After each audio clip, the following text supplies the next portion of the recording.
Hello, everyone. Welcome to the Midwestern Marx Podcast. We're back. It's been a while. Got some fun announcements today and also some interesting stuff to talk about. I'm going to first cover some news relating to Latin America and elsewhere as far as the socialist movement. Going to talk a little bit about the beef that's been going on between TYT, Jimmy Dore, some of the folks who I guess you would call social democrats in the new media sphere here on YouTube. And then we're going to talk about Marx's preface in the economic manuscripts. So it should be a fun show today. How are you doing, Carlos? I'm doing really good, Eddie. I'm excited to get into it. How are you doing? I'm doing awesome. I'm pumped to be back with another podcast. We've been super busy lately, but we're happy to be doing this again because podcasting is definitely one of our favorite things to do as far as the content that we put out. As far as Midwestern Marx, we just got Dr. Paul Cockshott on board as a writer, as well as Bridget O'Quillan, who is a proletarian feminist who some of y'all may have heard on the Rev Left radio podcast. She's coming on as a writer, super excited about that and the kind of POV she's going to give on feminist issues. And we're in the process of obtaining an ISBN, basically the barcode that you put on published books. And then we will be publishing the Midwestern Marx print journal, very first edition. So that is super cool. None of that would be possible without the support on Patreon. And yeah, I think that's it for announcements. You got anything, Carlos? Yeah, that's pretty much it. This is a journal that, like we've mentioned before, we've worked really, really hard on. And once we get this ISSN number, we're set to go. So a lot of the delays have been formalities that now that we know how to deal with them, we should be able to crank these out sooner and quicker. So again, like you said, this couldn't have been possible without the support from Patreon. So if you like our project, go ahead and support us there or in any other way that you can. For sure, yeah. And as far as personal updates, we know a lot of you are invested in our lives. You're all wonderful comrades who we've met over the interwebs. But I just recently took a job at a new college where I'll be coaching and able to get my graduate degree there free of charge, which I totally would not have been able to pay for that. So that is very, very cool for me. But I'll be very busy next year working on my grad degree and other things. So how about you, Carlos? What you got going on? Well, I think that's excellent, Eddie. What I have going on is I'll be teaching my first intro class this semester. I've been TAing so far, and that's been great. But it's a whole new monster having to construct a class on your own and guide it yourself. So I'm really, really excited about that coming up. And I also have my master's exam in about a month now. So Eddie knows I've been driving myself nuts studying for that. So I'm excited for that as well. Yes, Carlos has been working nonstop. So it's very nice that we get to sit down and do a podcast now. So what do you want to talk about first? The recent news out of Latin America. Obviously, we recently did our podcast about Peru and Pedro Castillo. But now there's been some recent developments coming out of Chile. And yeah, you just want to talk about it? Yeah, so pretty interesting. The Communist Party candidate in Chile, Daniel Jaude, I think that's how you pronounce it. He's up in the polls right now. I think he's at 31% in the latest poll. So that's really interesting. If we remember, neoliberalism officially starts with the coup in Chile of Allende. So I think last year they overturned the constitution of the dictatorship, and now we have a Communist Party candidate that seems like he can probably win. So within the context of a victory from a socialist candidate in Peru, and within the context of the Brazil elections in 22 and Lula being able to run, there's some really excited developments going on in Latin America. And I think it's going to be up to us to analyze how we can express solidarity with our comrades over there and how their victories can translate into victories for our working class as well. Yeah, I mean, essentially, if you look at the history of Latin America, almost every country had a workers' uprising that would have been successful if it wasn't for blatant, brutal intervention from the West and bolstering the ruling classes of those countries in Latin America. And Operation Condor essentially attempted to kill and torture the revolutionary spirit out of the Latin American people. And it was successful for a time, but they never truly killed that revolutionary spirit. And now you're finding that with the Latin American working class finding new ways to organize themselves and take power. So it's super encouraging. For me, as someone in the imperial core in the United States, the country responsible for all that violence, it motivates me more to spread class consciousness among the working class here. And I mean, to be honest, I don't want to get too negative about the left, but it also disgusts me when I see people saying like, we'll never escape capital, right? We'll never move out of the mode of production that is capitalism. Meanwhile, our comrades in Latin America are busting their butts, even though their ancestors were tortured for being communists. So yeah, got to keep the fight going, y'all. I always, when it comes to this, I always remember because, I mean, there's a segment of communists in the U.S. that carry a really nice and respectable spirit of anti-imperialism, which we absolutely share, but they have this sort of disgust for the U.S., and that's completely understandable. But there's an interview that I always remember. It comes from the movie The Examined Life. It's a movie where they talk to various philosophers, and they talk to this one Marxist philosopher, Michael Hart, and they're in a little canoe talking, and he's talking about his experience going to Nicaragua during the revolution, and he's like, "I'm here to help. What can I do?" And the Nicaraguans told him, "The best thing you can do is get the fuck back home and do a revolution over there." And honestly, that's the position of most Latin Americans. What has stopped Latin American revolutions from being more successful than what they could have been, or being grabbing power in the first place, has been the U.S. state apparatus. So it is our duty as anti-imperialists to do all we can to get the working class in the U.S. in a position of power. Absolutely, couldn't agree more. And I think that provides a good transition into the next thing we're going to talk about, which is the conflict that happened between TYT, Aaron Mate, and Jimmy Dore. TYT being the Young Turks, Cenk Uygur, and Anna Kasparian mostly. So Kyle Kulinski has a really good, I guess, what you'd call like a material breakdown or a timeline of everything that happened. All the events that happened, you can watch that. So what he did, because he's friends with a lot of the people who were involved, and because it had gotten so ugly and personal, was he separated the personal insults that were going on versus the policy. And what the policy was, as we did a video on, was Cenk Uygur and Anna Kasparian were accusing the gray zone journalists like Aaron Mate of being paid by Russia or being paid by the Syrian government for blowing holes in these chemical gas stories, which if you follow the story and if you look into the OPCW cover up, there was a long time employee or worker for the United Nations whose job was to investigate these things in Douma, Syria.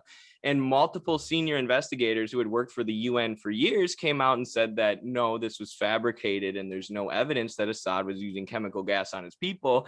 And of course, those chemical gas attacks were what the United States used as the justification for launching missiles at Syria thereafter, which of course they've continued to do even under President Joe Biden. So as TYT, as advocates of the left, to come out there and get that wrong and accuse actual leftist journalists of being paid by the Syrian government is disgusting, and it's being pro-imperialist, and it's made me almost totally consider TYT to not really be on the left anymore. That they've taken too many liberal positions, whether it be on Russiagate, promoting Russiagate, despite all the evidence saying that Putin was not, of course, controlling Trump like a puppet. On Force the Vote, that was another place where they got into it with Jimmy Dore, where it seemed they were taking the more liberal position, the Nancy Pelosi position, rather than the position of the working class. But then Jimmy recently comes out and does this thing where he essentially admits to something that he had done towards Anna Kasparian on a personal level, like that would be considered harassment. And it seemed like Jimmy was trying to justify it a little bit, and which was probably wrong on a personal level. And then the fact that he did it right before he had Max Blumenthal on his show to talk about, probably Syria or something. And Max Blumenthal comes on the show and his mouth is like gaping wide open as Jimmy has just talked about this weird story that happened between him and Anna Kasparian. And Carlos, you had said the reason you thought Jimmy brought it up was because Anna Kasparian was likely going to leak this story. No, it was in the comments. That wasn't me. There was people in the comments that in Kyle's video trying to defend Jimmy Dore by saying that Anna was basically blackmailing him. So he went Slim Shady and sort of attacked himself before they could attack him. But I honestly I think that I would agree with Kyle that it becomes really dumb to intervene when it gets to that personal level and those levels of personal attacks. We usually agree pretty right on with the stuff that Jimmy Dore and the Gray Zone guys who are usually they're along with him on the show with the stuff they put out, right? And we agree with it for different reasons. We're coming from a Marxist theoretical position. Sometimes they don't understand the things as they arise from the root, like we feel like we do. But nonetheless, their positions are usually pretty right on calling out American imperialism, on calling out politicians, which even if they're left politicians or progressives, I think we should be calling them out when we can and pushing them or doing at least solidarity critique. I think a lot of people focus on the form that Jimmy puts out, the way he says things, and they really got to focus on the content because the content is usually right. And there's few channels that are that big that are consistently getting stuff correct. And in terms of the form, I'm sorry to break it down to you. Most working class people are like that. They don't have the sort of attitude and verboice that most middle class or folks who have gone to college and who are academics have. So it's not without a reason that probably the biggest channel is Jimmy Dore.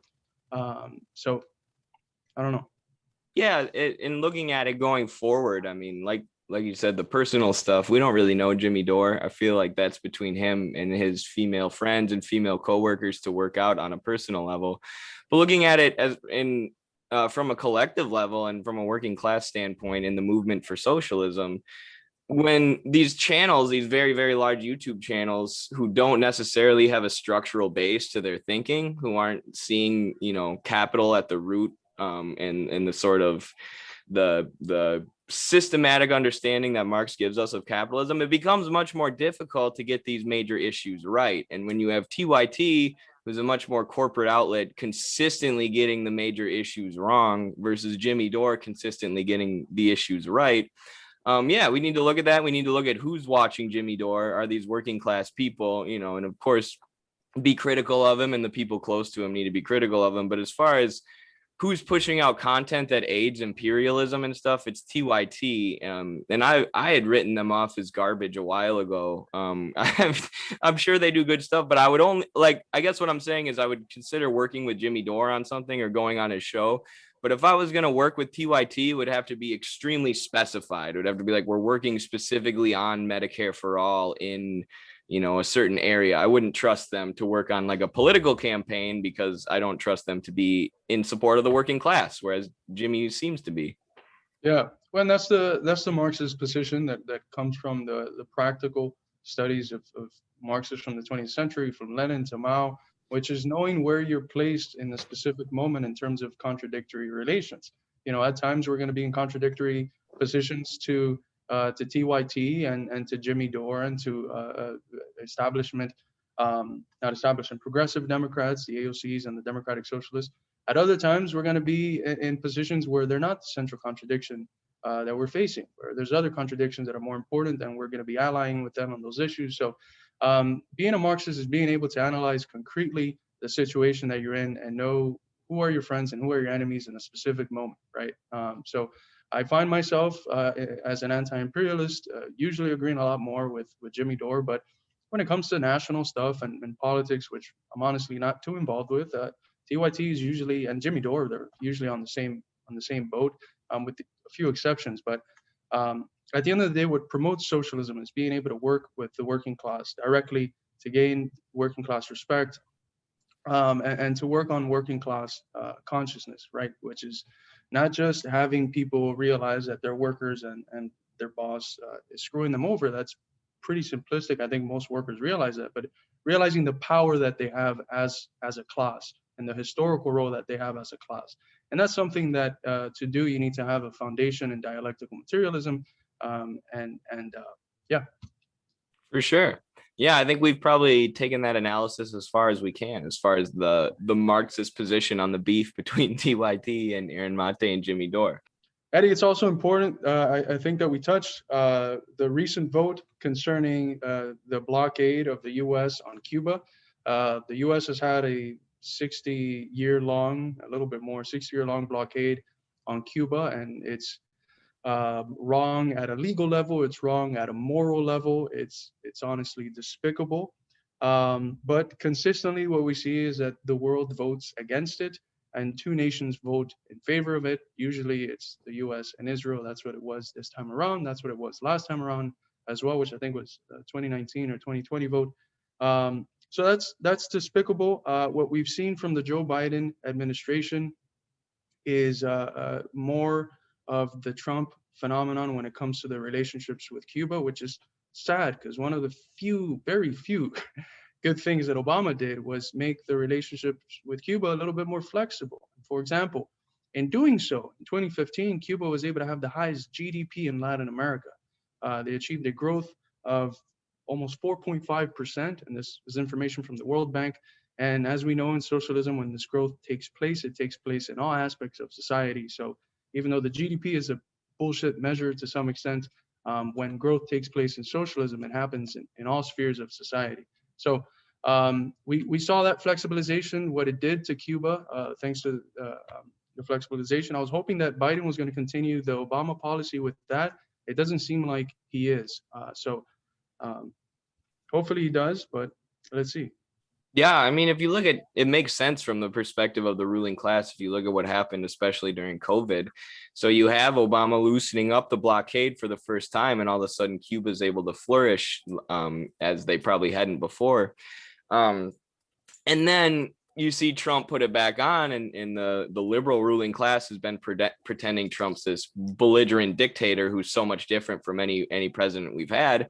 But now that liberal class finds themselves back in power, they're under no obligation or no incentive really to take the blockade off of Cuba, which I think is where we should start pressuring Biden on this. Because as you said, it's one of the most horrific things you can do to a country, to hold them under economic warfare. And Cuba was held under economic warfare by the Trump administration, who Biden and the liberals told us, Biden would at least be the lesser of two evils over and over and over again.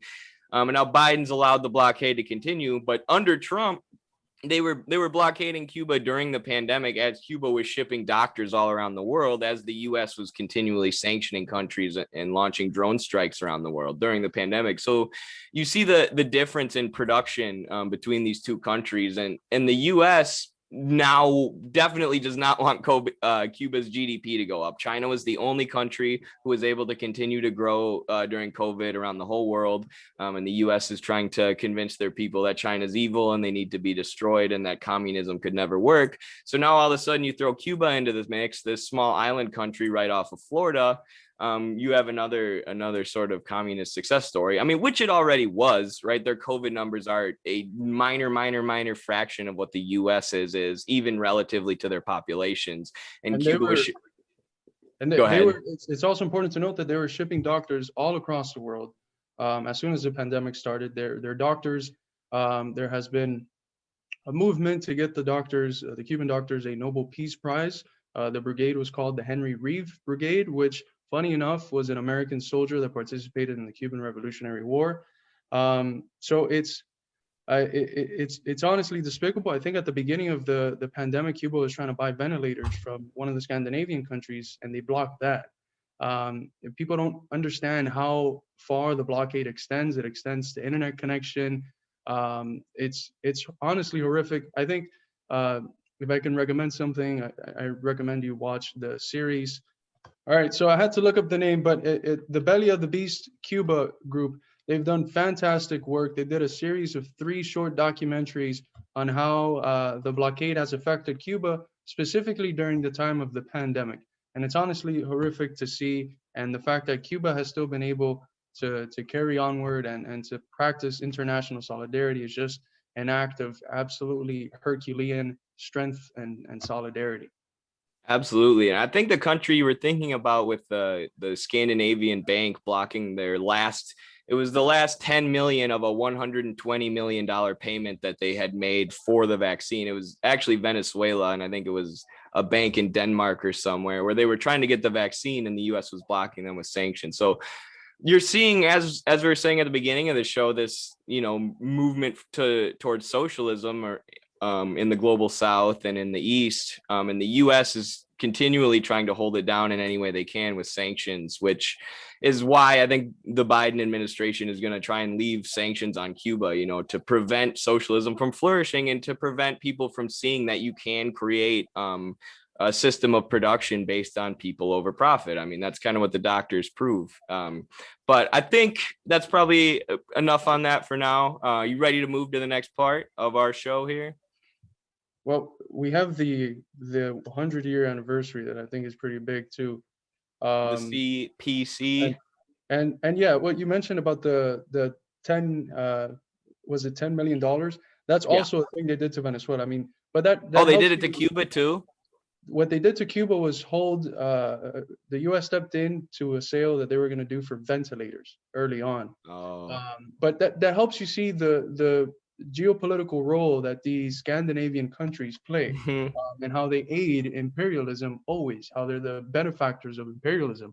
I mean, if I rob a bank and you're the one driving the car, you're probably as guilty as me, right? And that's what the global position of these Scandinavian countries are.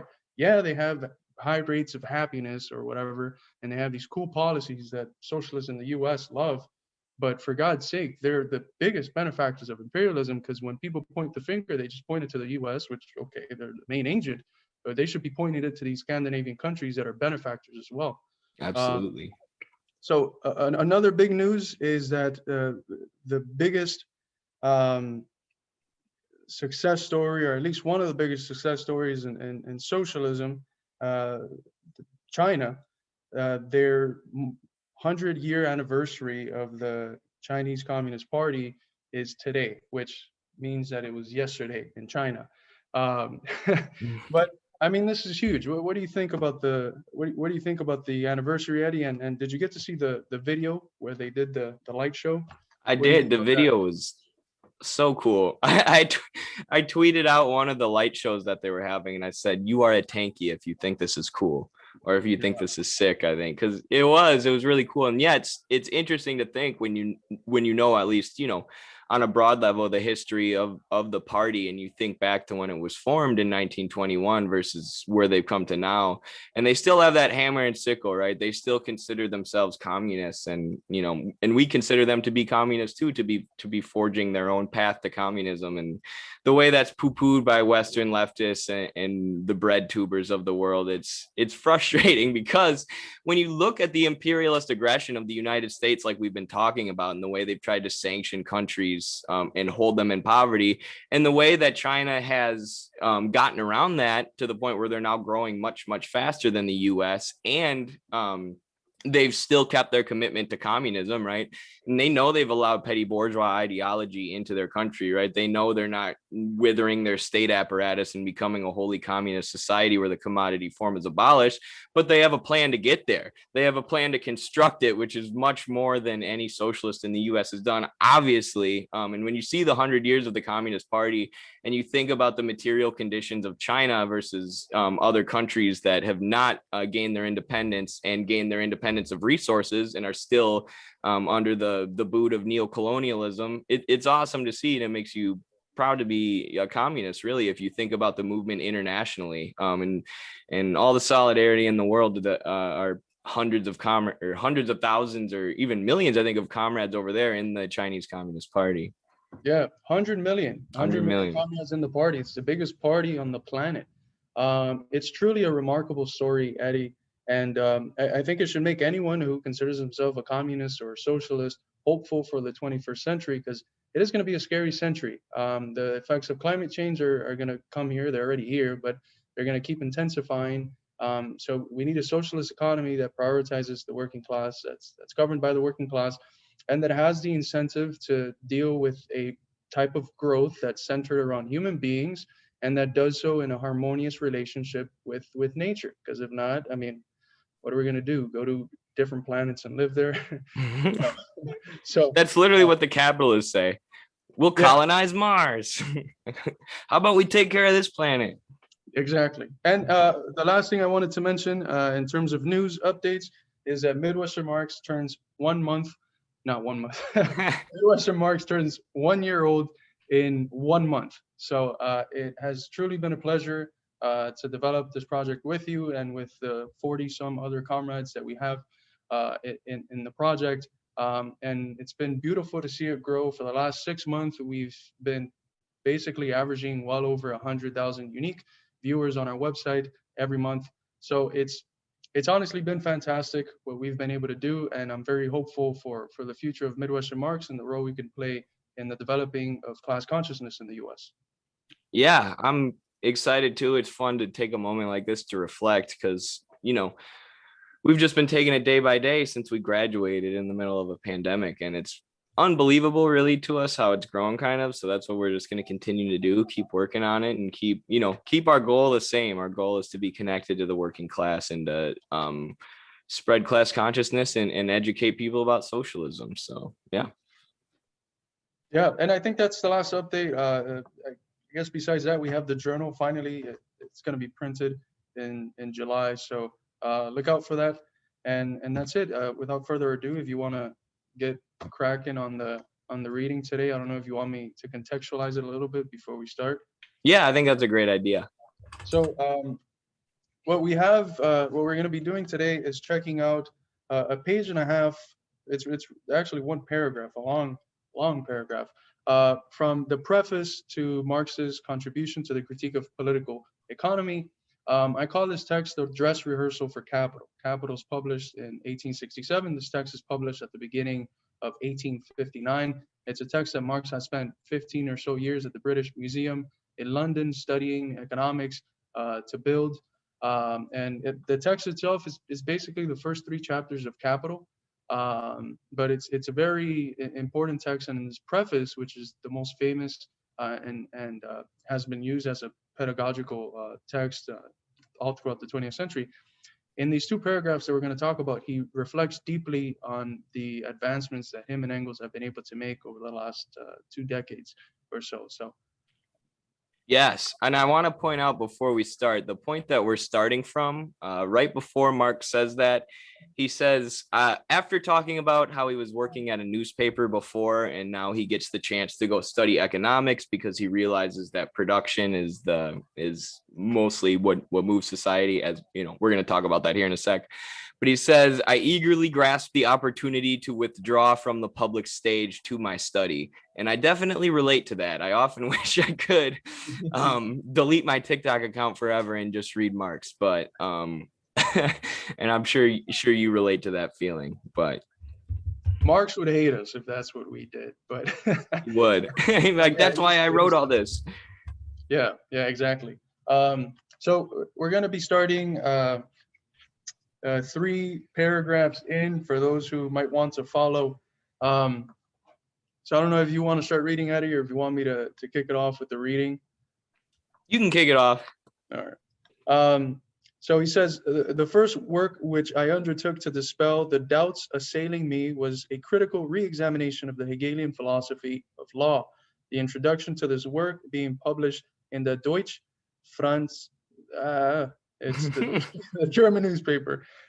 Check back in a year, I'll speak German, watch. Issued in Paris in 1844. My inquiry led me to the conclusion that neither legal relations nor political forms could be comprehended, whether by themselves or on the basis of a so-called general development of the human mind, but that on the contrary, they originate in the material conditions of life, the totality of which Hegel, following the example of English and French thinkers of the 18th century, embraces with the term civil society. That the anatomy of this society, civil society, however, has to be sought in political economy. Okay, pause. Break that down for us a little bit. What's he saying about Hegel? Well, he's challenging the idealist conception of history, which sees mind or spirit, and it's not just mind or spirit; it's always embodied in matter, right? The concept of Begriff in German means the notion embodied, but he's challenging the conception that ideas are that which move history, and introducing the conception that it is actually the material conditions of people, specifically the conditions that help them reproduce themselves as a society. It is those conditions which create the boundaries, and we'll get to the specifics now, but those conditions are the ones which help consciousness arise. Um, so one of the interesting things to pull from this paragraph is that out of this work, and we'll see it in a bit, comes the spatial metaphor of the base and the superstructure. But there's actually another metaphor here, and that's the metaphor of anatomy, right? He says that the anatomy of this civil society, right? So if we think of civil society as the outside of the body, the anatomy, the functionings within it that allow for the outside to look a certain way, um, that anatomy is to be sought in political economy. Yes, and I got a example I think that'll work here, that it can show what Marx is talking about for people to break it down.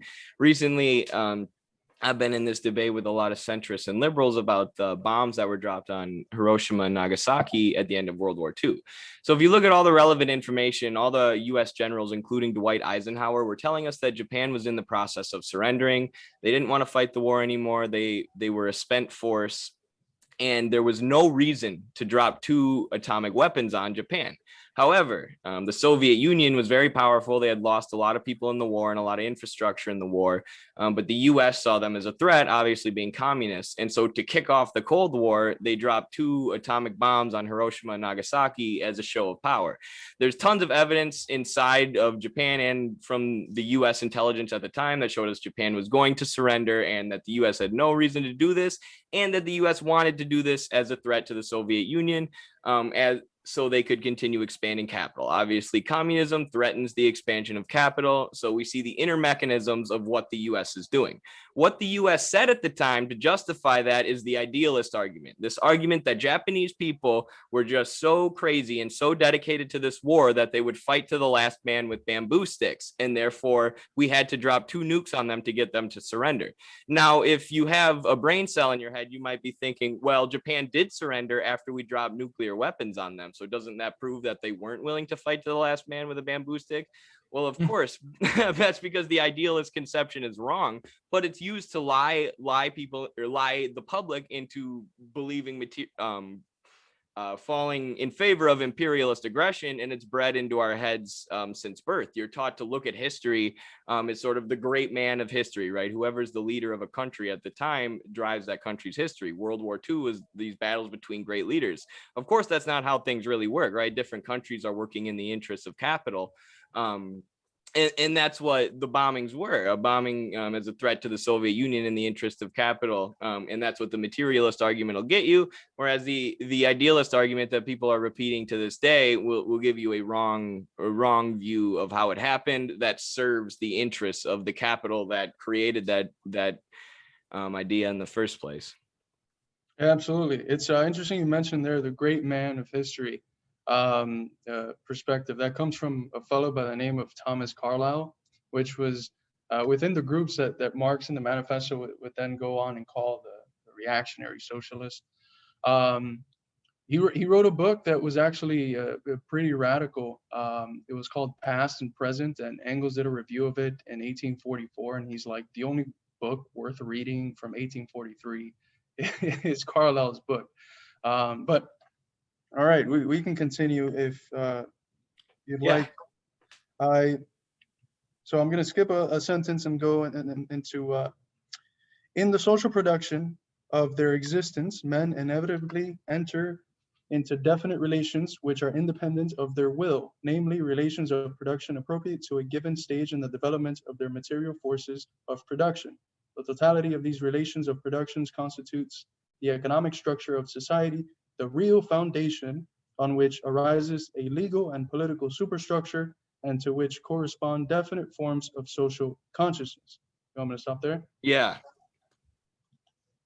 So one of the things that points that immediately comes to mind is that when people talk about the example of the base and the superstructure, they use the word base and superstructure. But I think most English translations use foundation. But yeah, what do you think about the passage? Yeah, I mean, it reminds me of the piece you recently wrote when it says it conditions the superstructure. The base is what drives things, and it conditions the superstructure. So it's not absolutely determinate, right? Our superstructure isn't absolutely determinate on the base of production, but it's conditioned by them. Like the example I just gave, our ideas of war are conditioned by the capitalist class to be wrongheaded ideas. But yeah, you wanna? What do you think? Well, I think that this shows precisely how it is that, as Althusser said, that Marx opens up the continent of history. He gives us a way to analyze history scientifically, and that's through analyzing how it is that these developments and how things are produced come about, and how these developments help us explain pretty much everything else in society. Now, as you mentioned, and as I mentioned in my article, we can't reduce everything else we're explaining to simply, what are the instruments of production that we're using at the moment and the relations corresponding to these. But you have to consider in the explanation of any event within the superstructure, if we want to keep the jargon, you have to consider it always in its relationship to the economic foundation, to how it is that society is reproducing itself constantly, and how that reproduction is developing itself. Yes, fantastic.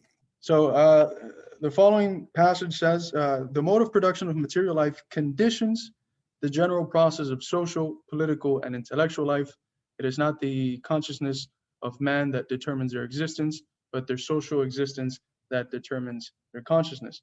Again, here what we have restated is the same traditional Marxist analysis that's central to the perspective of historical materialism, which is that the material conditions are that which determine.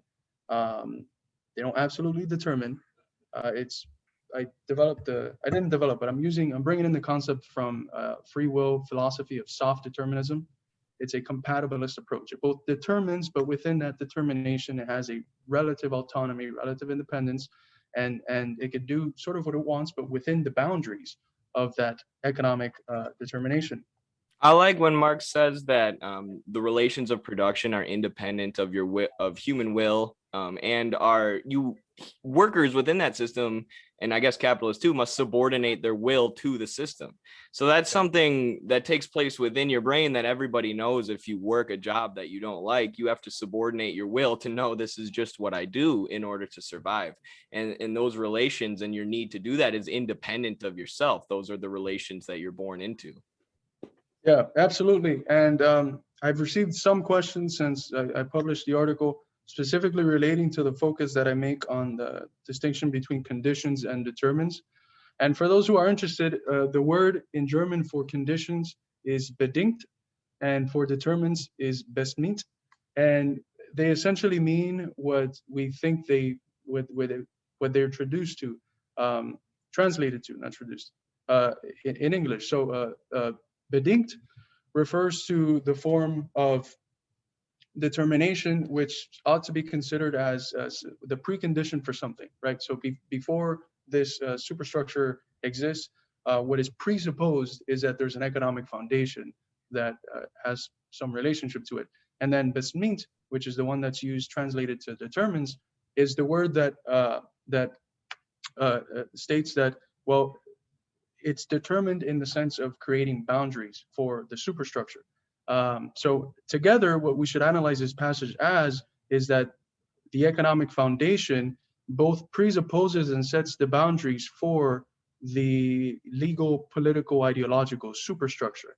And within those boundaries, yes, it is relatively free to do certain things, but you can't just interpret that separate from the boundaries and presupposed economic foundation, which drives it to exist, really.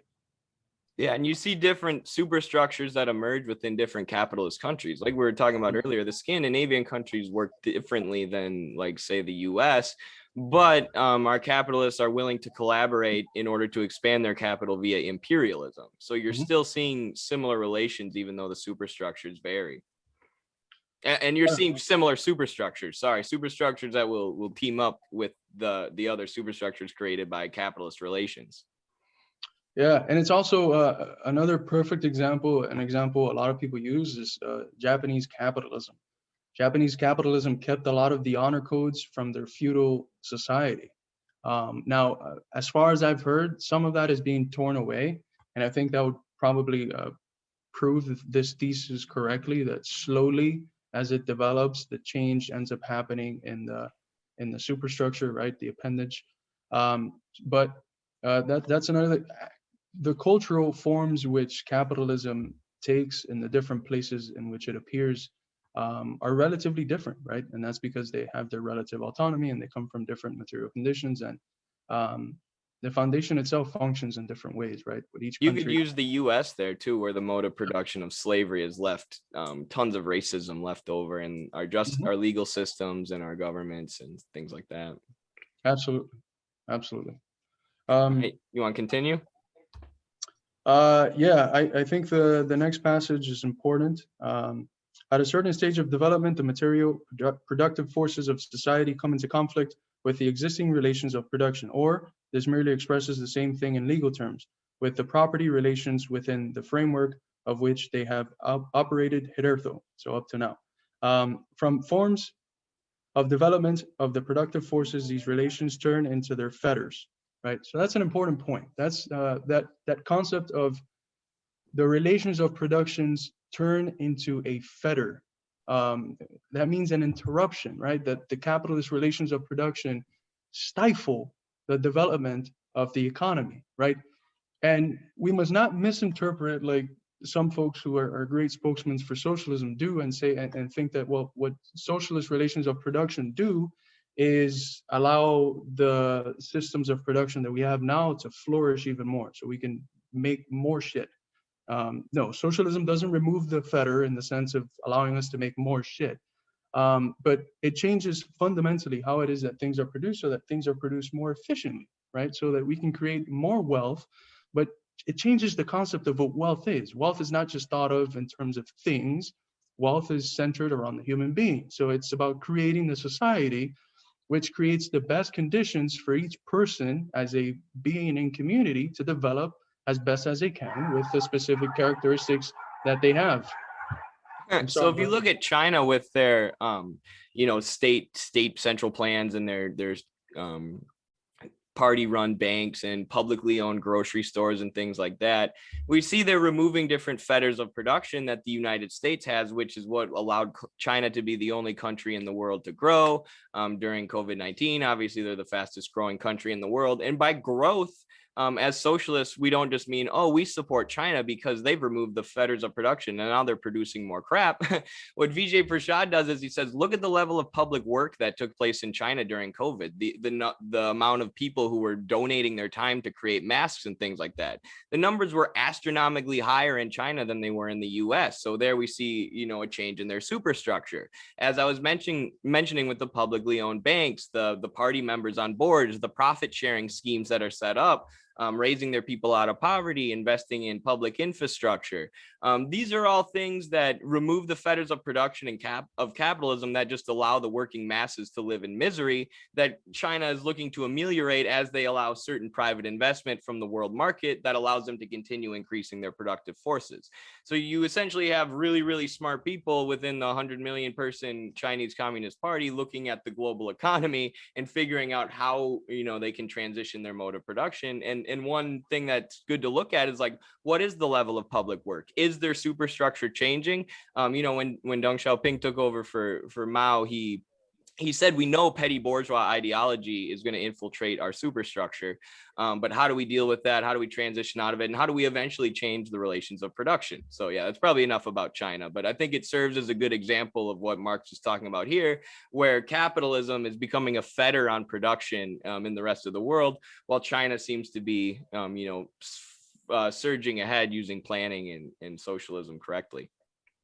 Yeah, absolutely. And another important point that he makes right after, which is a thing that a lot of Western socialists get confused because they have idealist tendencies, and if something's not perfect, nah, I don't want it, right? It's like a picky eater. If my burger comes with a pickle, I can't take it out. I need a new one, right? He says no social order is ever destroyed before all the productive forces for which it is sufficient have been destroyed. And new superior relations of production never replace older ones before the material conditions for their existence have matured within the framework of the old society. What does that mean? That socialism is a process, right? It's a process of development. We're not going to have the ideal just because a country's communist party or workers' party grabs power doesn't mean that how Marx describes the lower or higher phase of communist society and the Gotha program is going to immediately come about. The point is that anything goes in socialism as long as it's moving forward towards the ideal of communism. And I think Deng Xiaoping said it correctly that you can't socialize poverty. You need to develop first and do so in a way that creates wealth all across society, and then start creating the conditions for the possibility of a communist society. And that's a global phenomenon. You can't have a little communist utopia country on one corner of the earth while the rest of the world is dominated by global capital. That's quite literally impossible. That's why blockades are effective, because you're working within a globe that is a planet that is globalized, right? In order to have everything we need to work with the rest of the world. So this is important to know that even the stage of socialism is not perfect. Yes. Everything goes. Yeah, and then this reminds me of the recent Hakeem video on the ECP and the problems with economic planning, where he talks about how the frame, the material conditions in capitalism mature and create the conditions that will allow for socialism. And when they're talking about the ECP, they find that the Soviet Union was essentially using linear planning, pen and paper planning, to plan how they would distribute their goods. And Mises looked at this and he said that economic planning is impossible because the Soviet Union had inefficiencies in how they were planning compared to markets. Now, what Hakeem breaks down is that actually the inefficiencies weren't that bad, and the Soviet Union did pretty good, even with pen and paper planning. But then he goes in depth on some cockshot arguments, including towards the new socialism, which show that actually now the software for understanding this stuff has been created. And actually we want to move to a society where things are produced for their use values rather than their market values. And that's going to take a lot of software and planning to figure out, what the means of subsistence are, what needs to be produced, how can we plan these things. But under the framework of capitalism, we've seen the development of that software that can do it easily. Chile obviously tried with Project Cybersyn that was crushed, but companies like Walmart and Amazon have found planning mechanisms that allow them to internally plan all their processes of production, which are going to be extremely useful in any kind of transition to socialism. So you see here Marx already saying, the conditions and for the next system mature within the old system before the transition in mode of productions actually happens. And I think China understands that very well. Oh yeah, man. It's scary, man, because I believe in what Hegel said, that the owl of Minerva flies at dawn, right? You can't just predict shit from the future. But man, is Marx good at doing that. It's for every situation, it feels like you can find a passage that where Marx explains exactly what's going on. But I have company that's at the door, so we might have to have our last sentence here. Okay. It is a good one. It is my favorite sentence from this book. It says, mankind thus inevitably sets itself only such tasks as it is able to solve, since closer examination will always show that the problem itself arises only when the material conditions for its solution are already present, or at least in the course of formation, right? So socialism is an achievable task. To get back to what you were mentioning earlier, to the pessimistic trends, if it arises in our consciousness, it's probably achievable. The problems itself, the concepts that we use, it's all related to the historical epoch we're in and our context within that, the relations of production within that. So socialism is possible. We just have to work for it, right? It's not, part of interpreting determination is not just the relation of economics to the superstructure, but the relations of those material conditions to our consciousness, right? So there's free will within a certain determination. So it's up to us to be active, to be doing what we're doing, informing people, building class consciousness, working with workers on the ground, and then taking that struggle eventually to the political realm. and fighting, right? Realizing that this is a generational project. This doesn't end with us. This doesn't probably end with our kids. This is something that we're going to continue fighting and fighting for. As Mao's old proverb says, there's an old man trying to move two mountains and he's going slowly, but then his kids and his kids' kids, and they keep doing it, and eventually the two mountains move. It's a generational project that we're embarking in here. So be calm, be patient, but be active. So. Yes, and as Mao said, the correct ideas come from practice. So the more that we work to build socialism in the U.S., the more the correct paths forward will reveal themselves as our conditions mature, as Marx was saying in 1844. All right, Carlos, thank you for doing this podcast. I hope you have fun with the company that's at your door. I really enjoyed this, and hopefully we'll be pumping some more out soon. Sounds good, Eddie. Thank you for everyone for watching this. Solidarity, everyone.